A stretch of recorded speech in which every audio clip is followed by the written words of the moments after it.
Hello student, ज्ञान Ganga study centre में आप सभी का स्वागत है। आज हम लोग ज्योमेट्री में पाइथागोरस थ्योरम को सिद्ध करना सीखेंगे। तो स्टूडेंट्स, बिहार बोर्ड मैट्रिक में जो है ज्योमेट्री में थ्योरम जो 11 थ्योरम है, जिसमें पाइथागोरस थ्योरम 8वां नंबर का थ्योरम है। बिहार बोर्ड के दृष्टिकोण से बहुत ही इम्पोर्टेंट थ्योरम है। तो स्टूडेंट देखिए, थ्योरम कोई भी हो उसको बनाने के सामान्यतः 5 स्टेप होते हैं। इसमें पहला स्टेप होता है साधारण प्रतिज्ञा। स्टेप कितने स्टेप होते हैं? 5 स्टेप होते हैं। तो पहला स्टेप होता है साधारण प्रतिज्ञा। साधारण प्रतिज्ञा। दूसरा स्टेप होता है विशेष प्रतिज्ञा।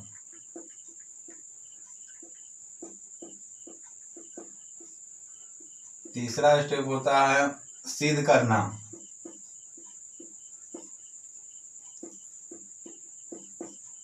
चौथा स्टेप होता है रचना। और 5वां स्टेप होता है उपपत्ति। इस 5 स्टेप से कोई भी थ्योरम को सिद्ध किया जाता है। तो स्टूडेंट, साधारण प्रतिज्ञा में जो क्वेश्चन दिया रहता है, जो सिद्ध करना रहता है, उसका भाषा लिखा जाता है। विशेष प्रतिज्ञा में क्वेश्चन के आधार पर ही उसमें अपने मन से मानकर त्रिभुज बनाया जाता है। सिद्ध करना, क्वेश्चन में जो दिया रहता है सिद्ध करते हैं। और रचना में क्या लिखा जाता है? रचना में लिखा जाता है जो थ्योरम बन रहा है उसके अनुकूल क्या गणितज्ञ ने किस आधार पर सिद्ध किया उसको दिया जाता है। उपपत्ति में सिद्ध किया जाता है। इस तरह से 5 स्टेप में कोई भी थ्योरम को हल करते हैं। तो थ्योरम आज हम लोग पाइथागोरस थ्योरम को हल करना सीखेंगे या सिद्ध करना। तो देखिए स्टूडेंट, थ्योरम है 8। थ्योरम 8वां है पाइथागोरस प्रमेय।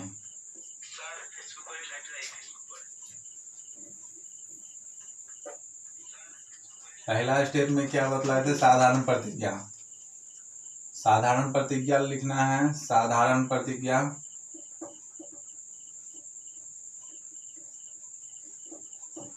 साधारण प्रतिज्ञा में क्या लिखेंगे? पाइथागोरस थ्योरम कहता क्या चीज है उसको लिखना है। पाइथागोरस थ्योरम कहता है एक समकोण त्रिभुज में, एक समकोण त्रिभुज में कर्ण का वर्ग अन्य दो भुजाओं के वर्गों के योगफल के बराबर होता है।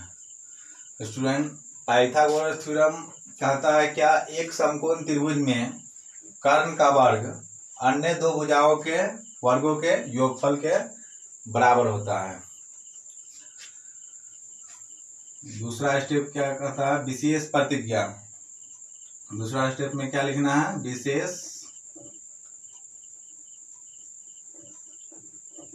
प्रतिज्ञा। विशेष प्रतिज्ञा में क्या बतलाए थे स्टूडेंट? क्या लिखना है?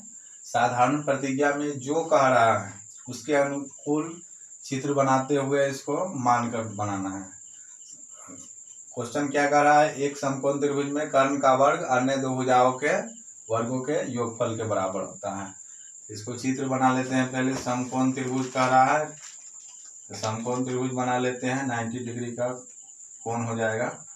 यहाँ समकोण त्रिभुज बन गया। उसके बाद समकोण त्रिभुज मान लेते हैं ये ABC है, जिसमें भी समकोण त्रिभुज है। तो इसमें लिखना पड़ेगा माना कि ABC एक समकोण त्रिभुज है।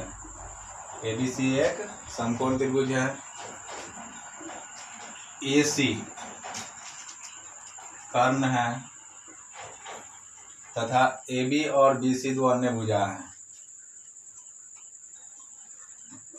AC कर्ण है और इसको ये भी लिख सकते हैं कोण B समकोण है, समकोण है। तीसरा स्टेप में क्या बतलाए थे? सिद्ध करना। तीसरा स्टेप में सिद्ध करना। सिद्ध करना है क्या? कर्ण का वर्ग अन्य दो भुजाओं के वर्गों के योगफल के बराबर होता है। स्टूडेंट, त्रिभुज में तीन भुजा होता है, कर्ण, लंब, आधार। तो क्वेश्चन कह रहा है क्या एक समकोण त्रिभुज में कर्ण का वर्ग यानी AC का वर्ग, AC जो है कर्ण है इसमें, तो AC का वर्ग अन्य दो भुजा यानी AB और बच गया एक भुजा और दूसरा BC भुजा, तो दोनों के वर्गों के योगफल के बराबर होगा। तो यही सिद्ध करना है। कर्ण का वर्ग यानी AC का वर्ग अन्य दो भुजा AB का वर्ग प्लस BC का वर्ग, ये सिद्ध करना है। कर्ण का वर्ग अन्य दो भुजा यानी AB और BC के वर्गों के योगफल के बराबर होता है। रचना। चौथा स्टेप में क्या है? रचना। रचना में क्या करना है स्टूडेंट? समकोण के शीर्ष, समकोण यहाँ पे B पर है, तो समकोण के शीर्ष से कर्ण पर लंब डालना है। इसको याद रखना है। रचना थोड़ा सा याद रखना पड़ेगा, बाकी सब इजी है, बहुत ही आसान है। समकोण के शीर्ष यानी B से AC पर लंब डालना है यानी कर्ण पर लंब डालना है। तो B से AC पर लंब डाल देते हैं।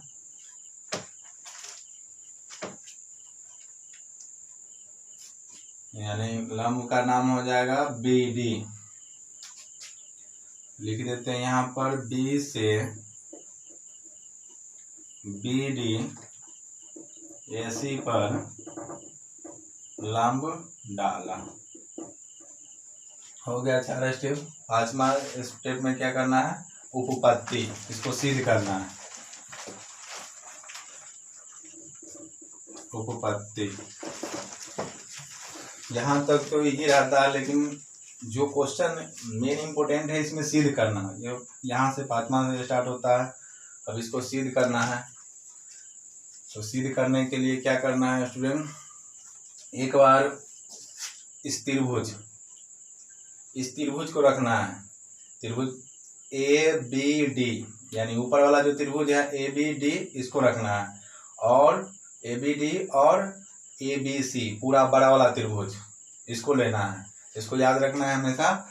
एक बार छोटा वाला त्रिभुज ABD को और ABC को रखना है। इस दोनों को लेना है। इस दोनों में क्या क्या बराबर है उसको देख लेना है। त्रिभुज क्या? त्रिभुज ABD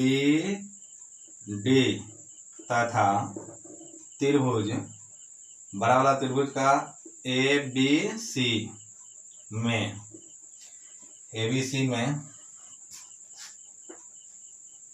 ABD तथा ABC में क्या है?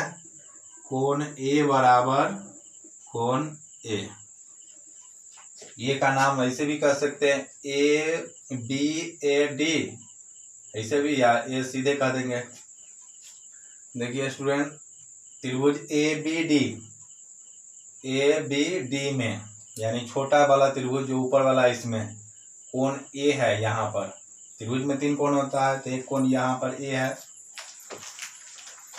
छोटा वाला त्रिभुज में, तो उसको A लिख दिए। अब बड़ा वाला त्रिभुज यानी ABC में भी कोण A है, तो उसको भी A लिख दिए। ये दोनों में है इसलिए बराबर है। यहाँ पर इसको ऐसे भी लिख सकते हैं, उभयनिष्ठ से। एक कोण बराबर हो गया। अगला कोण समकोण से बराबर कर देना है। समकोण देखिए छोटा वाला, यहाँ पर त्रिभुज का पहले छोटा वाला त्रिभुज का नाम लिखे हैं। छोटा वाला में समकोण देखेंगे, फिर बड़ा वाला त्रिभुज है, बड़ा वाला में समकोण देखेंगे। तो छोटा वाला में समकोण कौन है? त्रिभुज ABD में समकोण है कौन? यहाँ पे है, क्योंकि यहाँ से लंब डाले हैं तो लंब यानी 90 डिग्री, तो ये कौन हुआ समकोण। यहाँ पर डी इसको नहीं कहेंगे, डी कहेंगे तो डी इधर भी आ जाएगा इधर भी, तो इसलिए इसको डी नाम नहीं देंगे, इसका नाम होगा, इधर से पढ़िए ए डी बी या बी डी ए, आप कैसे भी लिख सकते हैं। इस कोण का नाम लिखना है, इस कोण का नाम है ए डी बी। इसमें छोटा वाला में 90 डिग्री वाला हो गया। अब आता है बड़ा वाला त्रिभुज एबीसी में, तो एबीसी में समकोण कौन है, यहाँ पे बी था, विशेष प्रतिज्ञा में लिखे हैं बी समकोण है, तो इसका बी का नाम लिख देंगे ए बी सी, कोण ए बी सी। आई कहाँ से आया, समकोण से, समकोण से। दो त्रिभुज में दो कोण बराबर हो गया, ये दोनों में, छोटा में भी बड़ा में, चलिए कोण बराबर हुआ। छोटा वाला में एक 90 डिग्री है, बड़ा वाला में भी एक 90 डिग्री है, दोनों बराबर हो गया दो कोण। तो तीसरा कोण क्या होगा स्टूडेंट, बराबर होता है, शेष कोण से तीसरा कोण बराबर होता है। चलिए इसको तीसरा कोण कैसे बराबर होता है इसको देख लेते हैं। एक त्रिभुज यहाँ पर ले लेते हैं, दो त्रिभुज, इसमें 50 डिग्री कर देते हैं, 50 डिग्री कर देते हैं, ये भी 50 डिग्री हो जाएगा, ये भी 50 डिग्री हो जाएगा। देखिए स्टूडेंट, ये और ये बराबर है स्टूडेंट। तीनों कोण, त्रिभुज का जो तीन कोण होता है उसमें तीनों कोण का योग 180 डिग्री होता है, ये हमेशा याद रखना है। त्रिभुज में तीन कोण होते हैं, तीनों का योगफल यानी जोड़ कितना होता है, 180। तो स्टूडेंट देखिए, ये कोण बराबर है, ये कोण बराबर है, तो आप दोनों त्रिभुज में क्या करना है, दोनों को 180 बुलाना है। तीनों जो है त्रिभुज में तीनों कोण, तो इसका ये भी कोण कितना भी होगा तो मिलकर 180 बुलाएगा, ये भी कितना भी होगा तो 180 बुलाएगा, तीनों मिलकर। तो यहाँ पे 50 हो गया 100, तो ये कितना होगा 80, तो इसमें भी ये कितना होगा 80, क्योंकि तीनों कोण मिलकर कितना बुलाता है 180 जोड़कर। तो दो कोण बराबर हो तो एक कोण बचता है, जितना इसको चाहिए उतना भी तो इसको चाहिए, क्योंकि दोनों कोण बराबर है, दोनों को 180 लाना है।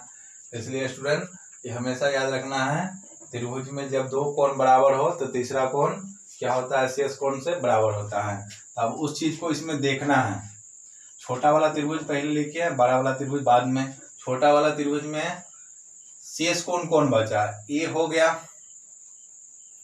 ए शुरू में लिख दिए, दोनों में है। समकोण वाला लिख दिए है, एक समकोण है 90 डिग्री, क्योंकि लंब डाले हैं तो 90 डिग्री बनाएगा ही, तो उसका भी लिख दिए, बड़ा में 90 डिग्री था ही। शेष कोण कौन बचा छोटा में, छोटा में देखिए स्टूडेंट तीन कोण था, ये वाला हो गया, ये वाला हो गया, अब बच गया ये साइड वाला, ये साइड वाला, यही ना साइड वाला शेष कोण है, तो इसका नाम लिखना है। बी नहीं होगा, बी पूरा हो गया, जबकि ऊपर वाला रखना है हमको कोण। तो इस कोण का नाम देखते हैं क्या है, इधर शुरू करेंगे A B D, A B D. इसमें छोटा वाला में तो शेष कोण बच गया ए बी डी, और बड़ा वाला में कौन बचा, बड़ा वाला में क्या हो गया था, ए शुरू में हो गया था, लिख दिए थे, बी 90 डिग्री वाला हो गया था, क्या बच गया सी, सी का नाम लिख देंगे या डायरेक्ट सी लिख देंगे, तो बी सी ए, बी सी ए हो गया, या ए सी बी भी कह सकते हैं, इसको लिख देंगे शेष कोण से। कैसे बराबर हुआ, शेष कोण से। तो अब स्टूडेंट देखिए, त्रिभुज ए बी डी और त्रिभुज ए बी सी में क्या हो गया, तीनों कोण बराबर हो गया, तीनों कोण बराबर हो गया, यानी ए दोनों में है तो बराबर हो गया, छोटा में भी एक 90 डिग्री है और बड़ा में भी एक 90 डिग्री, दो कोण बराबर हुआ, तीसरा शेष कोण से बराबर हो गया, तीनों कोण बराबर हो गया। तो अब लिख सकते हैं, इसीलिए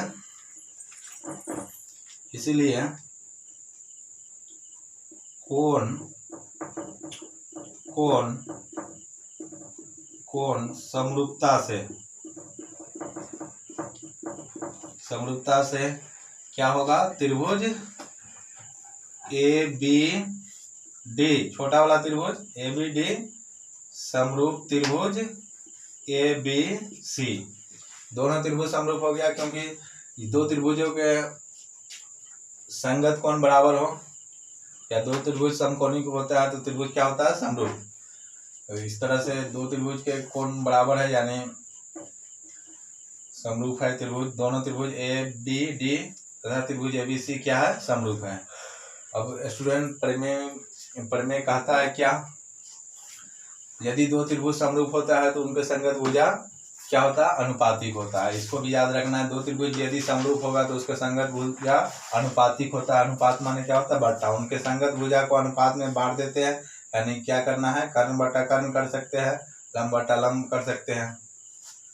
तो स्टूडेंट इसमें क्या करना है, कर्ण बटा आधार करना है छोटा वाला त्रिभुज में, इसीलिए इसको करेंगे। इसीलिए कर्ण, छोटा वाला त्रिभुज का नाम लिखे थे। छोटा वाला त्रिभुज में कर्ण कौन है, यहाँ पर 90 डिग्री है, सामने वाला कौन सबसे भुजा सबसे बड़ी है, तो ये कर्ण है। क्या है, कर्ण ए बी कर्ण। अब बड़ा वाला त्रिभुज का कर्ण क्या है, ए सी। बराबर कर्ण बटा कर्ण, आधार बटा आधार, तो आधार क्या हो जाएगा, ए डी, क्योंकि ये लंब गया तो लंब आधार पर जाता है, तो ए डी क्या हो गया, लंब। और इसमें लंब कौन है, आधार कौन है, बड़ा वाला में ए बी। अब देखिए स्टूडेंट, ए बी देखने में लग रहा है लंब, लेकिन क्या है, यह आधार भी काम करेगा, क्योंकि लंब होता है ऊंचाई को कहते हैं, तो इस तरह से लग रहा है तो ये ऊंचाई है, लेकिन जब बोर्ड को ऐसे घुमा दिया जाएगा तो ये ऊंचाई हो जाएगा, ये आधार हो जाएगा, तो इसलिए आधार इसको भी मान लिया जा सकता है। तो क्या हो गया, ए बी आधार। तो स्टूडेंट कर्ण बटा कर्ण, कर्ण छोटा वाला का ए बी और बड़ा वाला का ए सी, कर्ण बटा कर्ण और आधार बटा आधार। तो छोटा वाला का आधार क्या है, ए डी, और बड़ा वाला का आधार ए बी मान लिए। अभी इसको तिरछा गुना कर देना है, तिरछा गुना कर देंगे तो क्या होगा, ए बी स्क्वायर बराबर ए सी गुने ए डी। इसको पहला समीकरण मान लेंगे, पहला समीकरण मान लेंगे। उसके बाद फिर इसी प्रकार नीचे वाला त्रिभुज में देखेंगे, फिर त्रिभुज ले लेंगे। देखिए स्टूडेंट, पहले बार में क्या किए थे, ऊपर वाला त्रिभुज और बड़ा त्रिभुज लिए थे, ए बी डी और ए बी सी त्रिभुज लिए थे। अब दूसरा बार में क्या करना है, छोटा वाला त्रिभुज और फिर बड़ा वाला त्रिभुज लेना है, नीचे वाला छोटा वाला। तो नीचे वाला त्रिभुज का क्या नाम है, बी डी सी, त्रिभुज बी डी सी तथा त्रिभुज ए बी सी में, यानी छोटा वाला ये त्रिभुज और बड़ा वाला त्रिभुज में। तो देख लेते हैं क्या है, छोटा वाला त्रिभुज में सी है, सी तो है ना, छोटा वाला त्रिभुज यहाँ से छोटा वाला त्रिभुज है तो उसमें सी है कौन। अब बड़ा वाला में सी नहीं है, बड़ा वाला में भी सी है, ये क्या हो गया, दोनों में है। सी किस में है, दोनों में, तो दोनों में रहता है, उसको उभयनिष्ठ कोण कहते हैं, उभयनिष्ठ कोण से ये बराबर हुआ। चलिए स्टूडेंट, छोटा जिस तरह से इसमें किए थे कोण बराबर, उसी तरह से सेम इसमें कर देना है, यानी यहीं तक समझना था। उसके बाद इसी को समझकर क्या करना था, फिर से दोहरा कर नीचे वाला त्रिभुज रखकर फिर सेम वैसा ही काम कर देना है, दूसरा समीकरण होगा और सिद्ध हो जाएगा। बहुत ही आसान है। तो देखिए स्टूडेंट, क्या करना है, एक कोण बराबर हो गया सी, दूसरा इसमें क्या किए थे, एक 90 लिए थे, तो इसमें एक 90 लिए थे, तो उसी तरह इसमें भी एक 90 लेंगे। इसका 90 कौन है, यहाँ पर 90 है, तो इसका क्या होगा, बी डी सी, कोण बी डी सी बराबर, इसमें 90 कौन है, ये वाला है कोण A B C, A B C, ये कहाँ से बराबर होगा, समकोण से, समकोण से।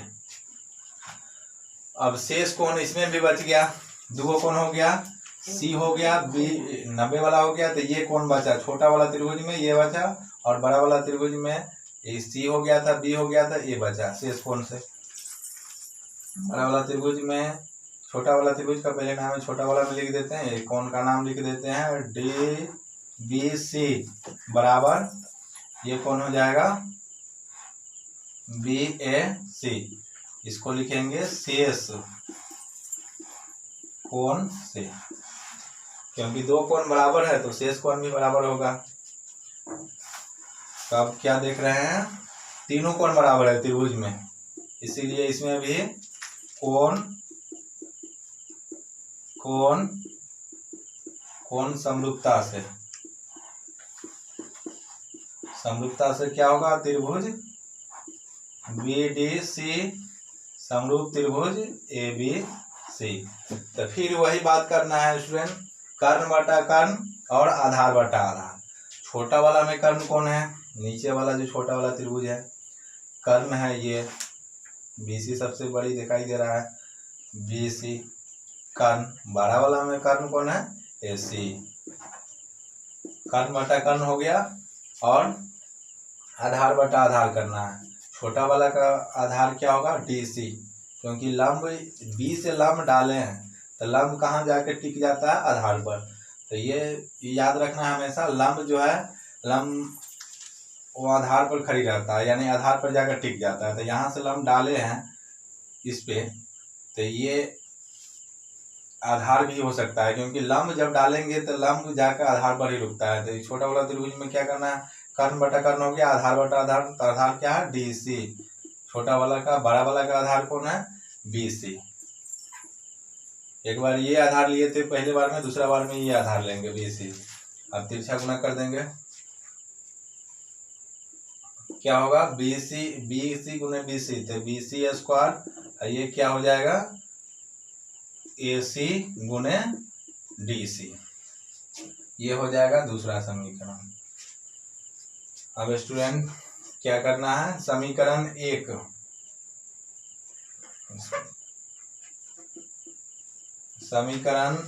और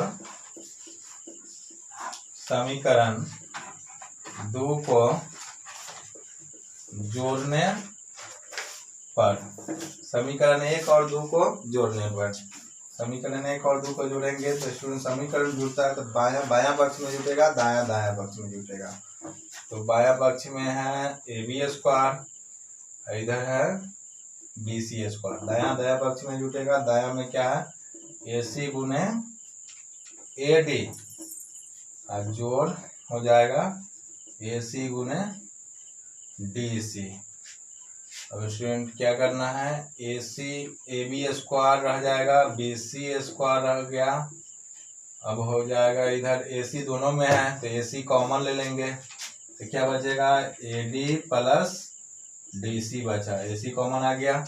अब स्टूडेंट AB स्क्वायर जोड़ BC स्क्वायर बराबर AC गुने, अब स्टूडेंट देखिए AD और DC मिलकर क्या हो रहा है, दोनों जुड़ कर क्या हो रहा है। तो चित्र में देखिए फिगर में, AD ये है, AD इतना है और DC ये है, दोनों जोड़ेंगे इतना AD और DC इतना, यानी दोनों जोड़ेंगे तो क्या होगा, पूरा नहीं हो जाएगा AC, इतना और इतना दोनों जोड़ने पर पूरा होगा, यानी AD और DC दोनों जोड़ने पर AC हो जाएगा।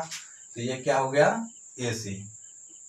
अब देख रहे हैं क्या चीज, AB स्क्वायर बराबर BC स्क्वायर बराबर AC गुने AC, तो क्या हो जाएगा AC स्क्वायर, अर्थात AC स्क्वायर बराबर AB स्क्वायर जोड़ BC स्क्वायर, यही प्रूव करना था।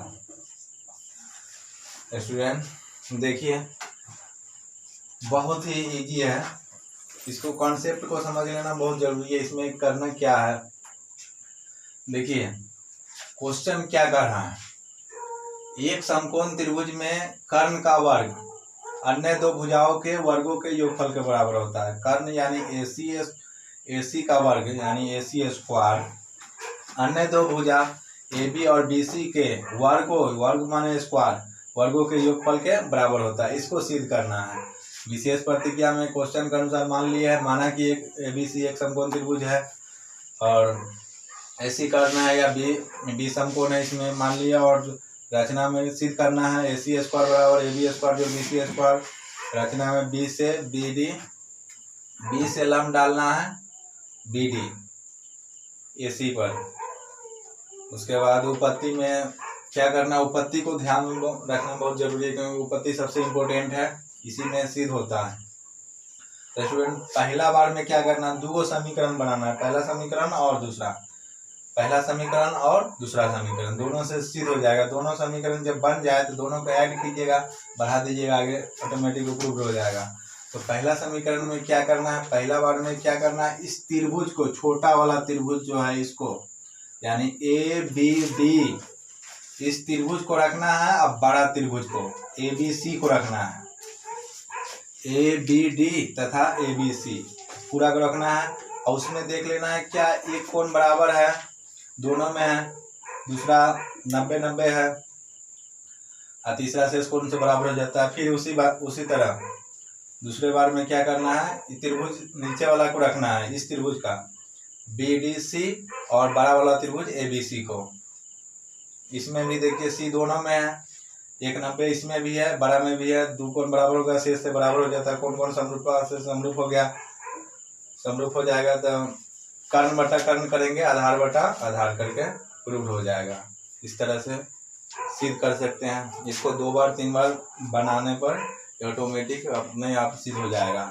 इसलिए स्टूडेंट जब एक बार में नहीं समझ में आए तो फिर से इसको बनाइए, दोबारा बनाइए, 2 बार नहीं तो 3 बार में समझ में आ जाएगा। लेकिन बहुत ही आसान है, जो बुक है उससे भी थोड़ा सा चेंज कर दिए हैं ताकि समझने में सुविधा होगा, क्योंकि इसमें हर एक चीज़ दिया गया है, कौन कौन बुक से थोड़ा सा अलग भी कर दिए हैं इसमें।